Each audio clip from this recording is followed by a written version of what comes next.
Some of you have heard this story before, so I apologise. I'd lit a candle,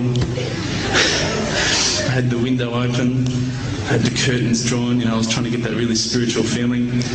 It was a nice summer night in Melbourne, as summer as it can get in Melbourne, and I was sitting there thinking, this is it, this is the night. I'd been, investigating all the spiritual proofs, all the scientific proofs about the fact that the mountains are the pegs, about, how the embryo develops inside, the woman, all these amazing proofs, but I still needed that little push. It's like I was on the edge of a cliff, I was ready to jump, I just needed a push. So I was sitting there, it was very quiet. I was reading Quran, and I stopped. I said, Allah, this is my moment. This is the time I'm about to jump into Islam. All I need is just a sign. Just a little sign, nothing huge, maybe a bolt of lightning. Maybe half the house could fall down or something, just small. It's small for you, man. You created the earth, come on. So I sat there. I was waiting for the candle to start lighting up to 4 metres high like in the movies. And I go, okay, go. And subhanAllah, nothing. Absolutely nothing happened. I was really disappointed, to be honest. So I sat there and I said, Allah, this is your chance. I'm here. I'm not going nowhere. I'll give you another chance. Okay, maybe you're busy. I know it's daytime over the other side of the world. There's a whole lot of stuff going on. Maybe this time it could just be like a car backfiring. Something small. All right, half the house, the candle. Let's forget that. A bird could fart outside. I don't care. Just anything. So I said, okay, go. And subhanAllah, absolutely nothing happened. And I mean, I couldn't have even said, oh, that was it. That creep just then in the wall, that was it. Absolutely nothing happened. I was really disappointed. I was gutted. I was sitting there thinking, this is it, this was my last chance, Islam, and I haven't found it. I pulled back the Quran, I turned back to where I was reading. SubhanAllah, the very next verse on the next page, for those of you who ask for signs, have we not shown you enough already? Look around you, look at the stars, look at the sun, look at water. These are the signs for the people of knowledge. SubhanAllah.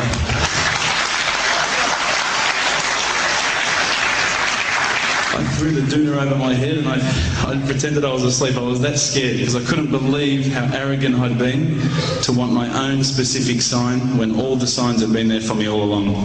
The fact that we have this world, the fact that there is this creation, these are the signs for all of us. The next day I decided this is it, I'm becoming a Muslim. I've been investigating Islam now for probably about 6 months, to be honest. I went in and I said to myself, this is it, I'm going to make shahada. I had no idea what I had to say, I had no idea what the words were. It was probably close to Isha prayer, so it would have been, 7, 8 o'clock at night. I went in and I couldn't believe it, there was about 1,000 people at the mosque. I thought, subhanAllah, look at this religion. Look at how strong they are. It was the first night of Ramadan.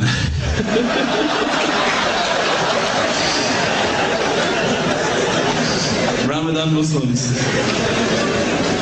So I sat there and I was very nervous, I must admit. I got up and this person's going to me, you got to say these words, bro, Ashhadu. I'm going, what? Ash what? Can't I just say it in English? No, they say, no, you got to say it in Arabic. And I thought, looked out over the sea of beards that I could see in front of me and I thought, if I get these words wrong, I'm a dead man. Again, I had this fear, And they were staring at me, and I don't know if you know this, but Australians can't stare. Lebanese people can stare. So I was sitting there, I was very scared. I got up, and subhanAllah, as soon as I started to say the words, all fear went out of my mind. It felt as though a shower was inside my head and someone had just turned on the cold tap. It felt like I'd been flushed clean. I said the words, and I wasn't expecting so many brothers to come up and yell, Takbir, Allahu Akbar, and start kissing me and hugging me. Now, I'd never been kissed by that many men in my life. But it was a beautiful day, I must admit. And that day was the day that I had more brothers than I could ever imagine, more sisters as well. But I guess since that day I've never looked back. My family, I think, initially were very worried that I was going to be, I guess, a little bit weird towards them. They thought that I was going to break out the AK-47s and the grenades. But they realised, I think, soon that this religion was actually making me a better person. Prior to Islam, you're not going to believe it, I had a mohawk. I did. I had, I'm not going to show you any photos. I had army greens, I had the Metallica t-shirt, I had the cherry docs. I was shocking, right? I thought I looked great, but I looked terrible. And alhamdulillah, ever since then I look as good as I do now. No, don't laugh, please.